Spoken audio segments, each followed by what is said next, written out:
Elimu na usalama katika kaunti ya Kericho wameelezea wasiwasi wao kuhusu usalama wa shule na utayari wa kukabiliana na majanga kufuatia matukio ya hivi karibuni ya moto katika taasisi za elimu. Wakizungumza wakati wa mkutano wa wadau uliofanyika katika shule ya upili ya wasichana ya Kipsigis, viongozi hao walisema kuwa shule zinapaswa kuhakikisha kuwa zina njia za dharura zinazofanya kazi ipasavyo, vifaa vya kuzima moto vilivyo katika uzuri pamoja na mipango madhubuti ya kukabiliana na majanga.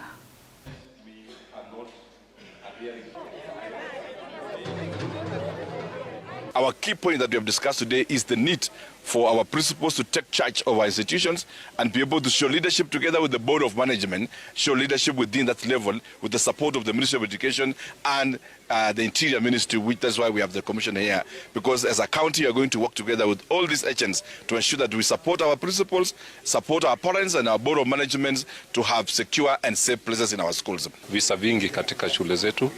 ni shule za bweni, kwa hivyo tulitilia maanani shule zetu za bweni kwa sababu mioto nyingi ambayo imefanyika wanafunzi wana target boarding areas, lakini tumekubaliana kwamba tuweke mikakati.